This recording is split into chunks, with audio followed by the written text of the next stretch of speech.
So we are going to begin our next unit, and the end goal of this unit is for us to write a persuasive essay, sometimes called an argumentative essay, presenting your position on a relevant topic. Now, the tricky part is that if we are going to write this argumentative essay, we really need to understand what the elements of an effective argument really are, what they really include, because in this context, an argument is not just a disagreement that you had with your family or your coworker.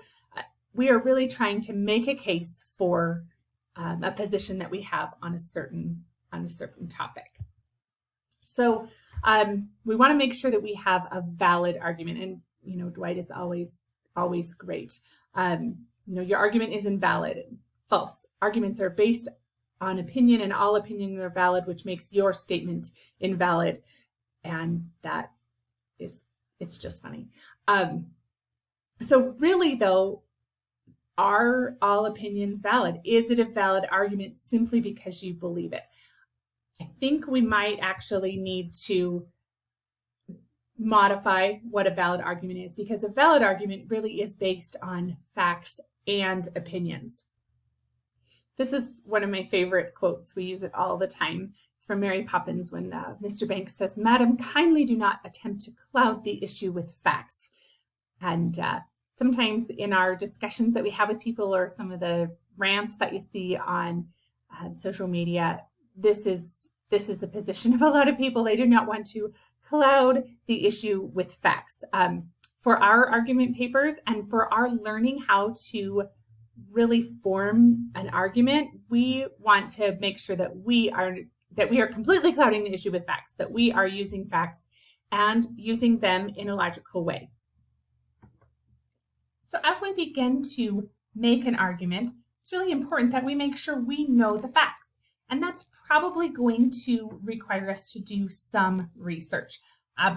John Trimble has a great book called Writing with Style that I really recommend, and you will hear about it, I'm sure, a lot. But he talks about that this research, understanding the facts, is partly a matter of pride. He doesn't want the facts to end up embarrassing his intelligence. When you are creating an argument, you don't want something that pops up that you hear and go, "Oh, that's a really good point. I hadn't thought about that." And then all of a sudden your whole argument is thrown off. You want to make sure that you have evaluated those facts, so you have an intelligent claim, and then also your essay will reflect that you have open-mindedly assessed the issue at hand.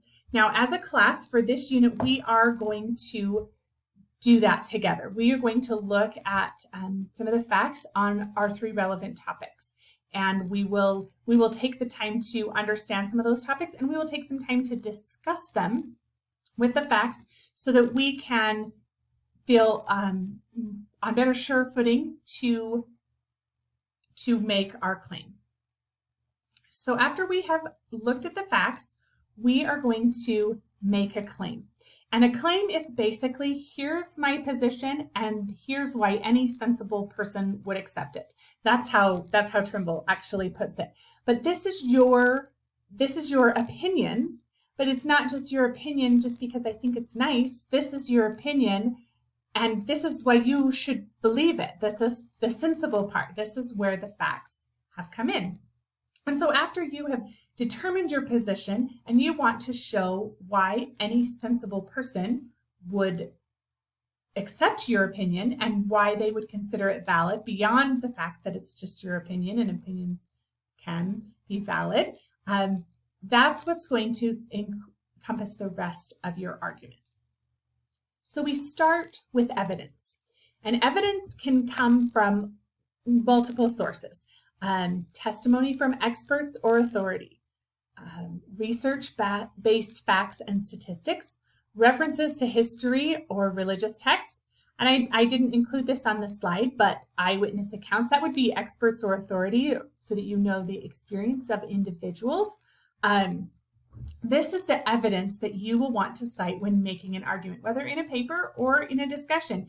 You want to cite the facts from different categories, not just research, not just facts, but we have expert experience, we have eyewitness experience, and history. Having some evidence from history is always a good addition. And after you have cited the facts, after you have brought up these statistics, brought up this expert evidence, you need to take and draw logical conclusions. These are your opinions. These are your judgments or inferences based on the evidence.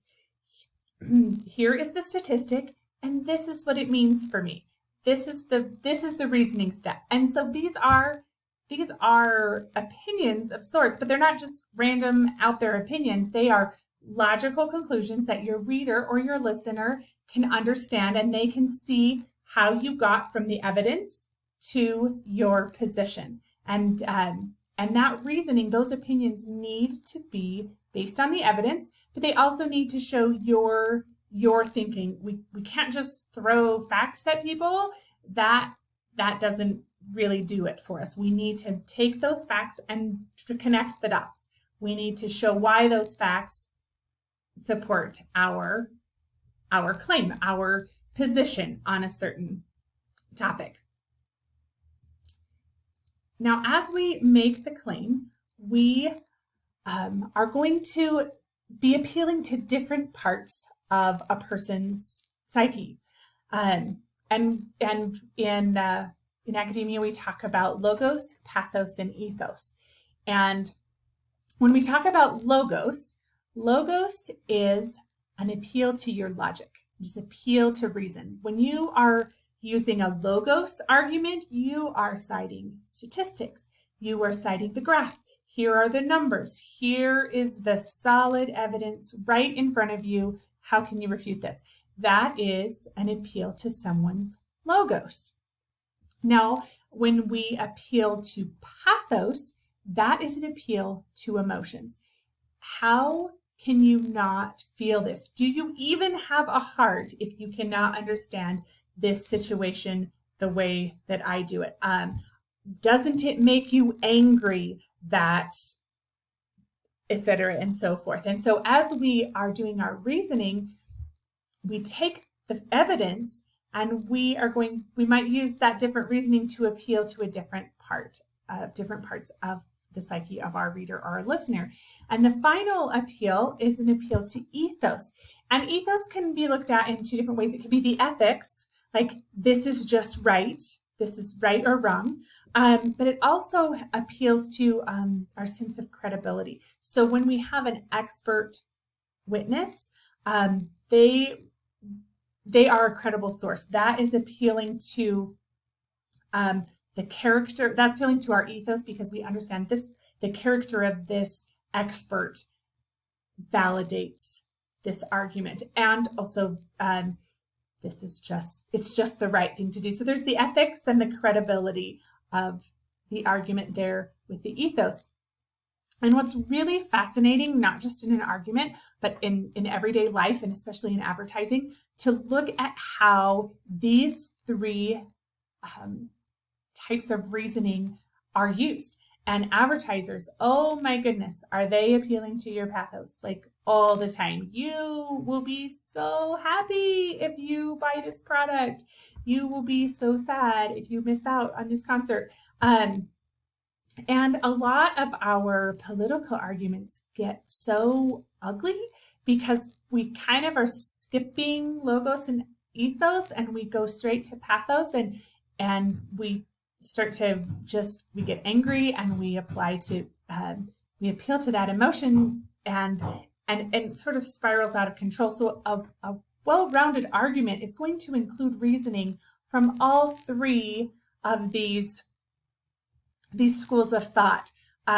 We are complete human beings, and when we are looking at the issues, we really need to look at them from all sides and using all parts of what makes us a person.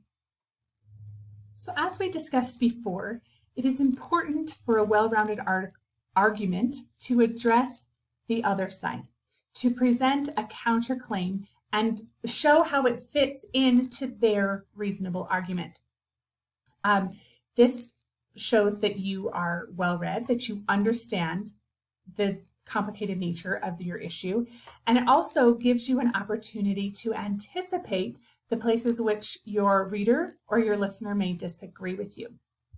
Now, a counterclaim can look different in different ways. One way might be, I understand that people who disagree with me believe this, but let me show you the research that shows how that's not completely accurate. So that would be, as you would make the counterclaim and then you would refute it. Another way to address a counterclaim would be to say the people who are on the other side of this argument, really focus on this issue. But as I've shown you, these 3 other issues are far more important, that they really outweigh this issue. And so there's different ways in writing and in an argument to show that you understand both sides of an issue. And that is an important part of making a good paper. It's also an important part of having a good discussion and learning how to have a civil, respectful exchange. Now, at the end of the day, we're going to come across people that we would say to them, if I agreed with you, then we would both be wrong. And they would say that right back to us. And that is okay. The point of learning how to make an argument, learning how to write a persuasive essay, is to help those around us understand the issues and understand where we are coming from with them. We in our culture are very divided. We do not know how to disagree without being disagreeable. We think that an argument includes facts and insults and slander, when really an argument, the insults and the slander can be left out of it. So as you work to understand these issues, and we're just going to talk about three topics for this unit. And there in this class, people will disagree, and we'll write papers that will disagree with one another. And we might even use the same statistic as evidence to support either claim.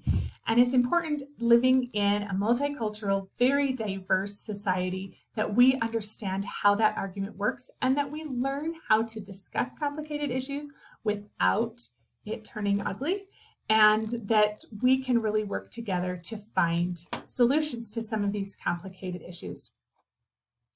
And I am excited for us to get started. I'm excited for us to learn about the particular issues that we are going to discuss in the class. And I'm also excited to together learn how we can develop these well-rounded arguments that are valid for more reasons than just because they are our opinion.